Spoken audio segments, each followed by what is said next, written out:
Wow. Shalom, shalom, y'all. I know it's been a while. Almost a full year. Life got in the way. And I just didn't feel that I had enough on my heart of what I needed to share. Because when I created this podcast, I wanted it to be able to come from the Father or be put on my heart, or I didn't want it to just be what I wanted to share or what I wanted to put out there.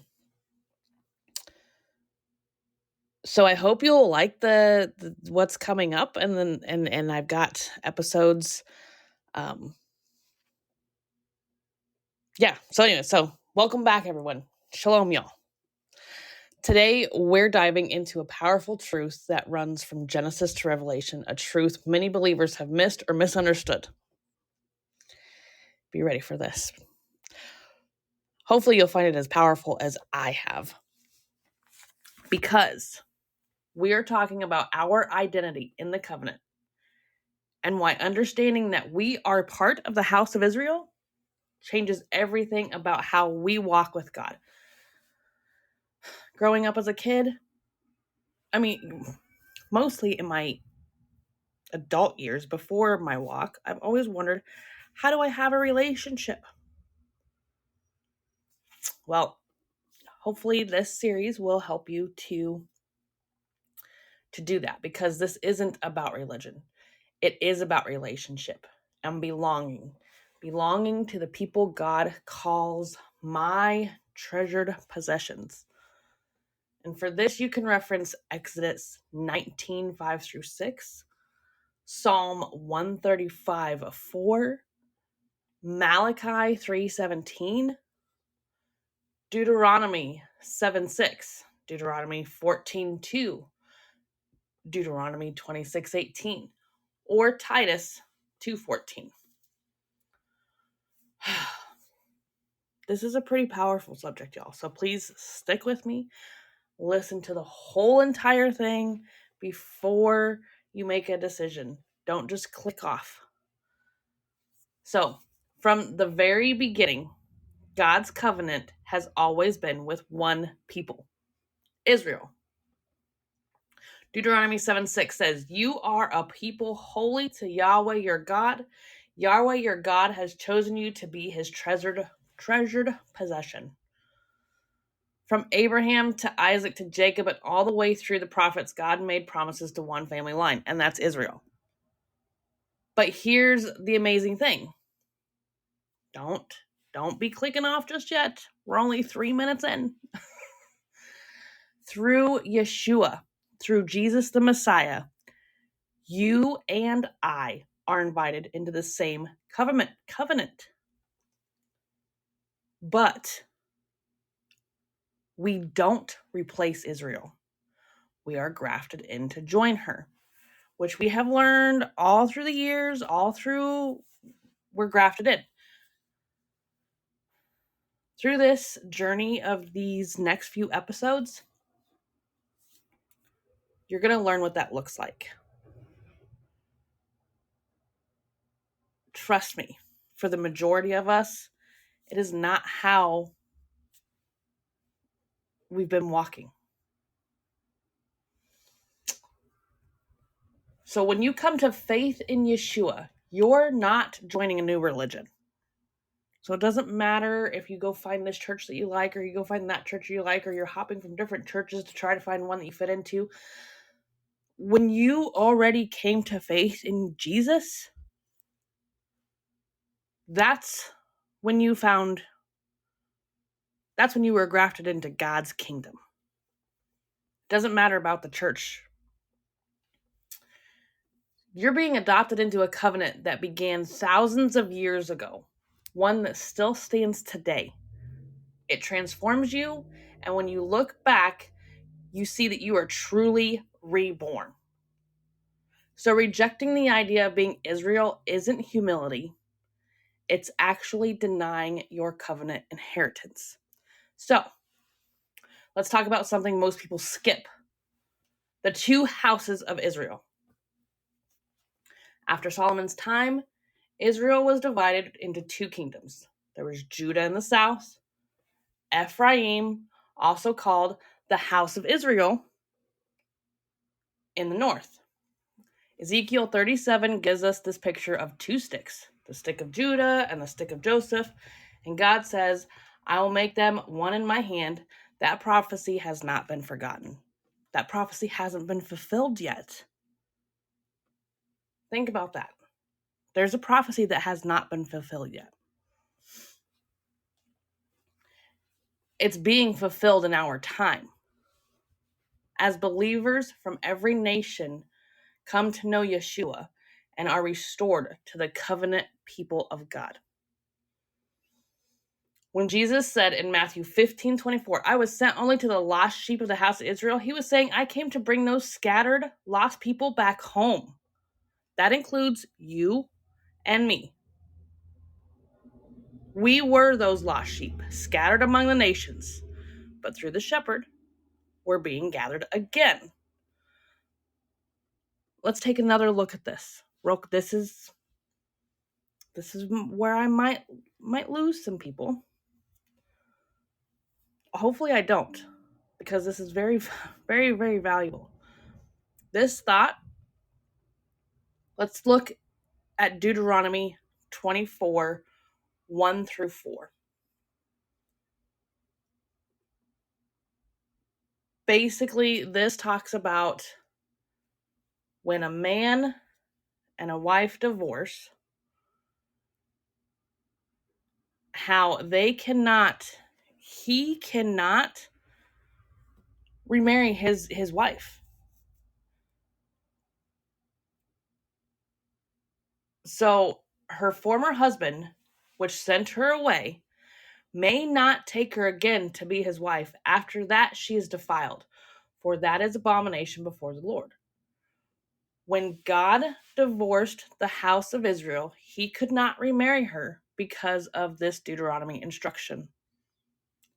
But when Yeshua came, looking for the lost sheep of Israel, and died on the cross, then this made the house of Israel a widow and able to marry again, to enter into the marriage covenant again with Yahweh. You can reference Jeremiah 3:8, then go to Romans 7:2-4. This right here shows that Paul was not talking about being dead to the law, but Deuteronomy 24, 1 through 4.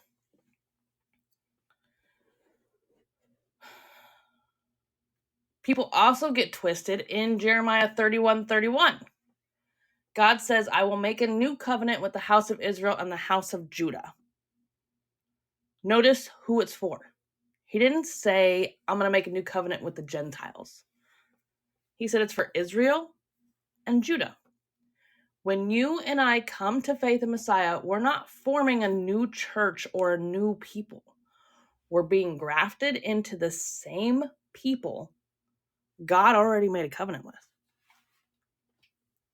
That's what Paul means in Ephesians 2 when he says we were once strangers to the covenant of promise, but now we've been brought near by the blood of Messiah.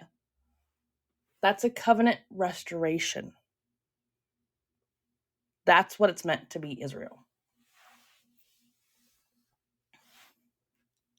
Romans 11 paints the most beautiful picture of the olive tree.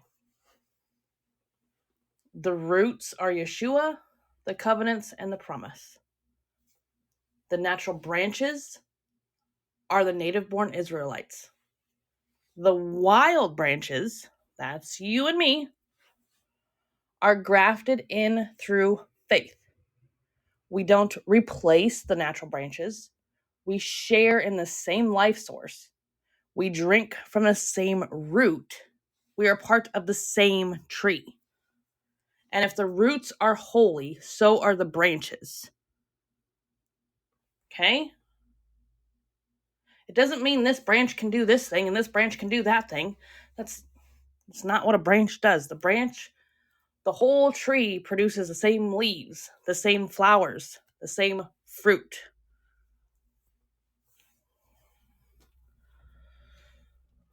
When Paul says this, he's reminding us the identity of the believer is not Gentile. It's not separate.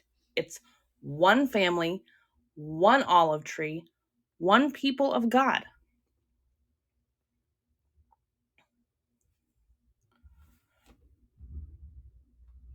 So here's something that I'm going to address head on.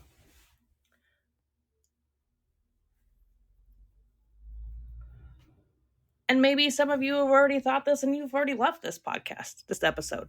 I don't know. And maybe you're just rolling your eyes. That's fine. But some people saying that they are not Israel, that's just for the Jews. Scripture says opposite. Romans 11 says, has God rejected his people? By no means.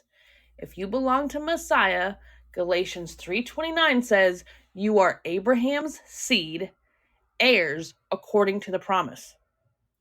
To reject Israel is to reject your inheritance. It's to believe the lie that God started over with a new people. He didn't.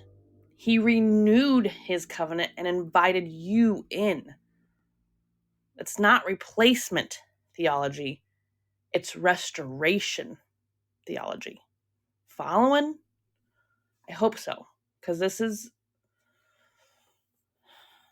going to be this, yeah. When you understand that you are part of Israel, everything changes. You realize the Torah, the Old Testament, the first 5 books are God's instructions. They're not burdensome.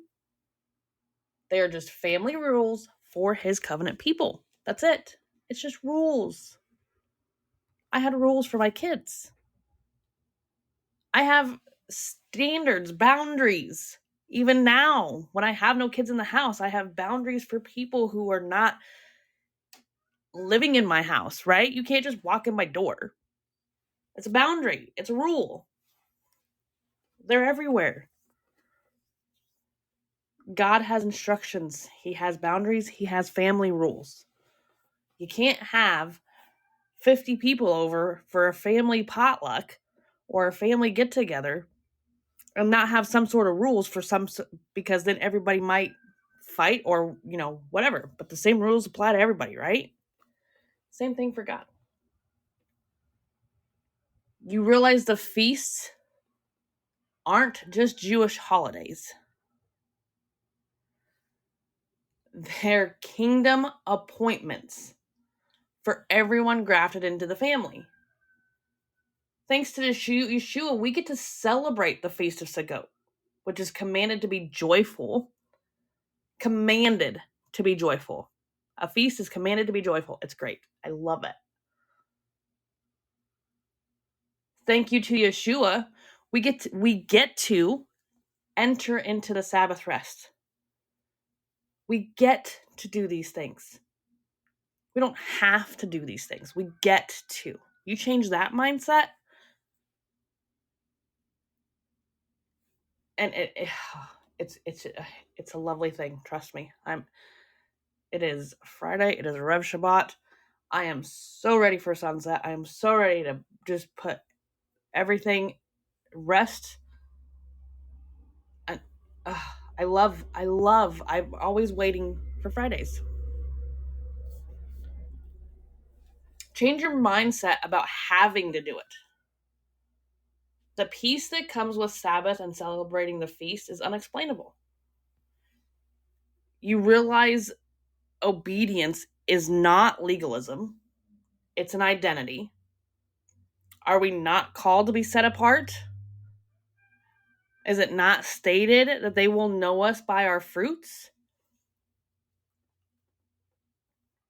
When you come to realize these things, you walk differently, you worship differently, and you live with a deeper understanding of who you are and who your King is.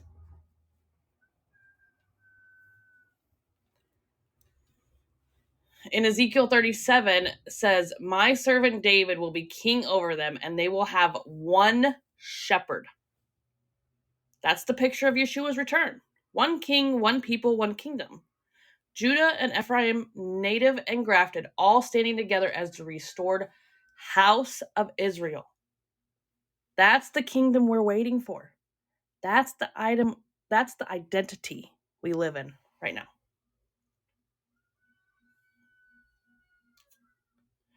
So here's the truth.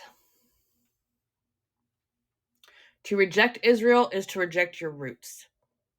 To embrace Israel is to embrace your redemption story. You're not a visitor in God's house. You're family. You've been brought near by the blood of Messiah. You've been grafted into the covenant, nourished by the same root, and called by the same shepherd.